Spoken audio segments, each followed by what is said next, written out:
Good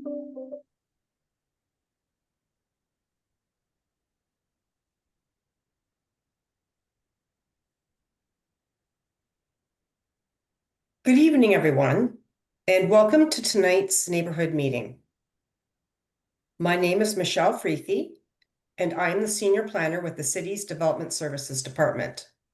The purpose of tonight's meeting is to present to you the neighborhood, a development concept being considered by the owner and development team of 340 Mapleview Drive East, prior to a formal development application being submitted to the city.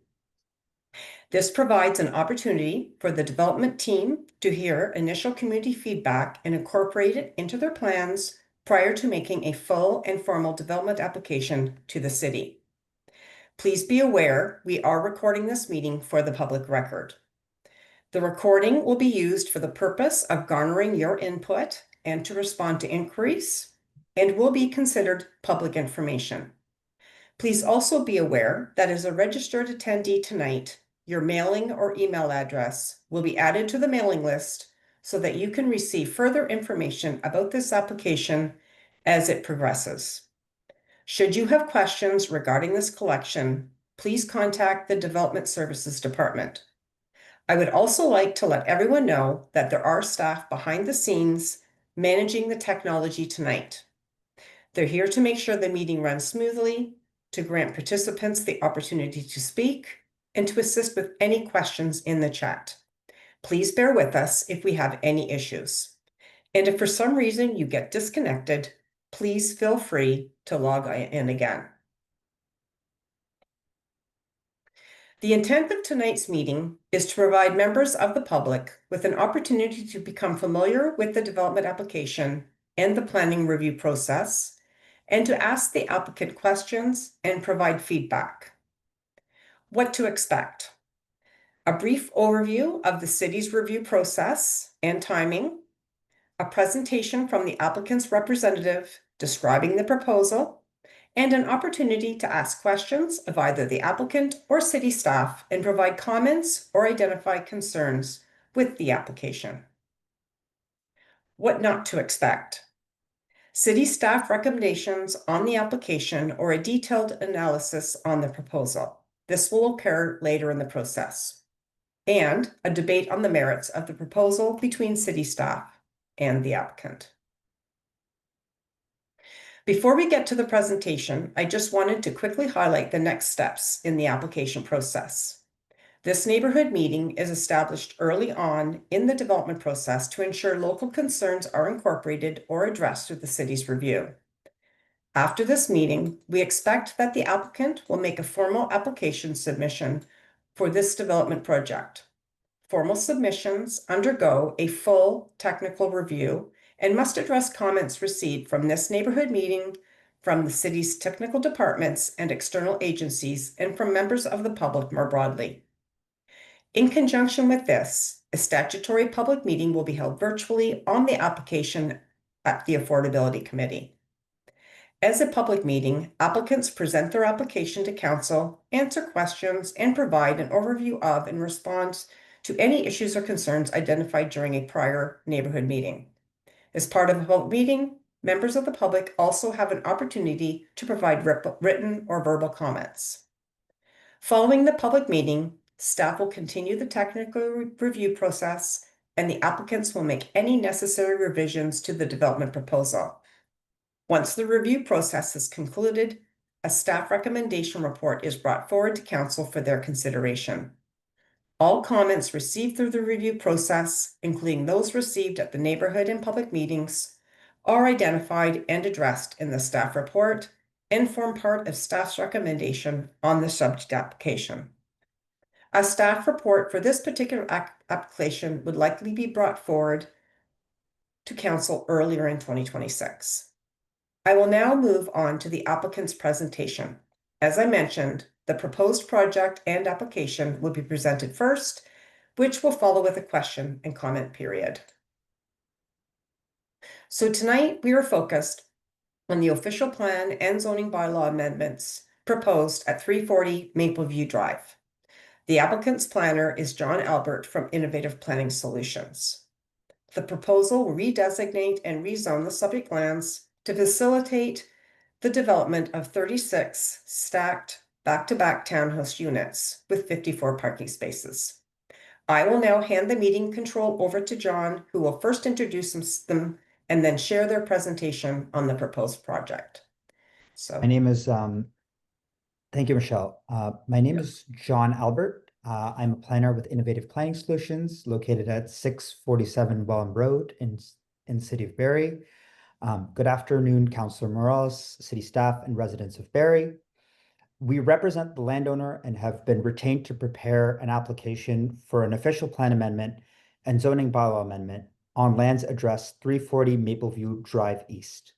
The proposed planning applications aim to facilitate residential development of the property.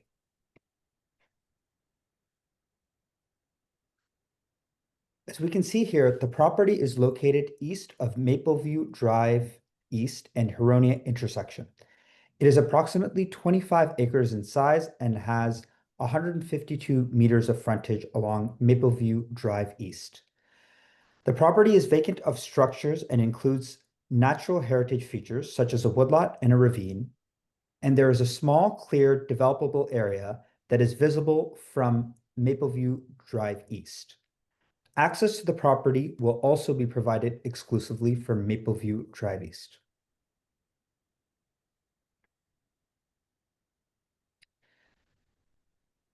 This aerial view shows the surrounding land uses. The surrounding land uses in the area consists on the north end of the site, which includes natural heritage features. To the northwest are draft approved residential lands. To the east are environmental protection lands, and further east, there is a low-rise residential subdivision. To the southwest, there is a golf course and environmental protection lands. The nearest bus stop is located at the intersection of Mapleview Drive East and Struden Lane, approximately 300 meters east of the property.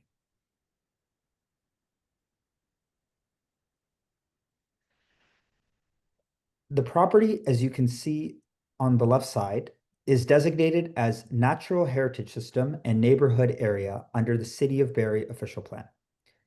The property is zoned environmental protection and light industrial, as shown on the right side, under the City of Barrie zoning bylaw. The area proposed for development is located at the southwest corner of the property, as highlighted in red. This area has been assessed and a preliminary submission has been made and generally accepted by the Lake Simcoe Region Conservation Authority.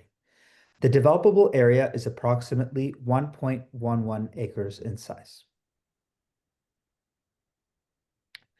The proposed development consists of 36 units of stacked back-to-back townhouses and has a proposed density of 3.6 units per hectare when measured over the entire property.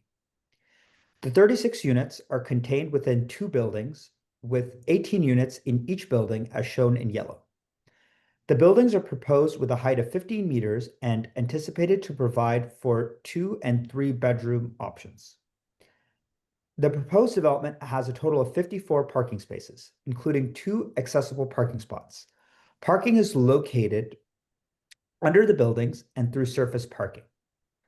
The development contemplates private rooftop amenity area and outdoor amenity areas. A private internal condominium road from Mapleview Drive East provides access to the townhouses and parking.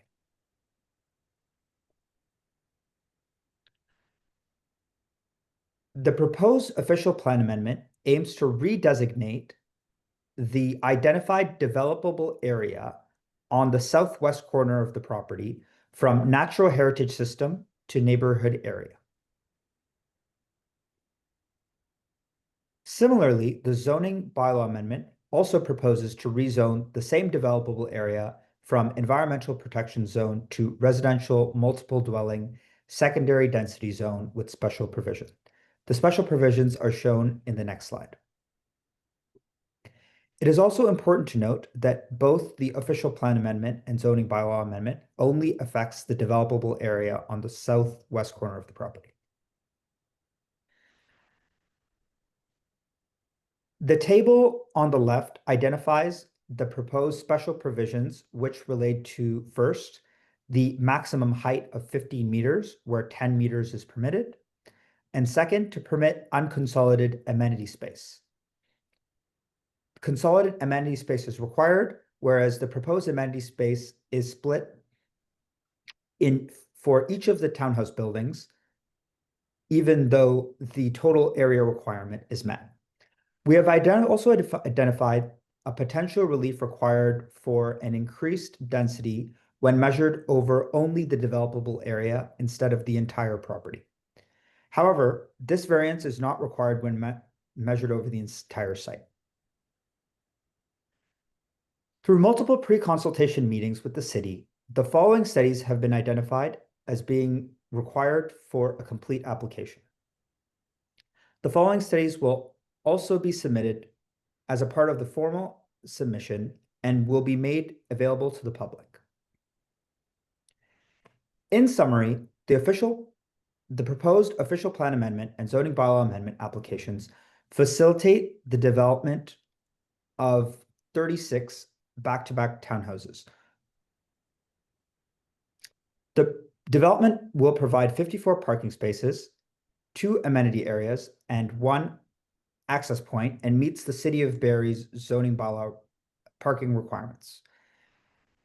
The development provides intensification and proximity to supportive land uses, including schools, commercial uses, open space, public transit, and similar built forms. It is our opinion that the proposal is consistent and in conformity with all levels of planning policy. Thank you for listening to our presentation.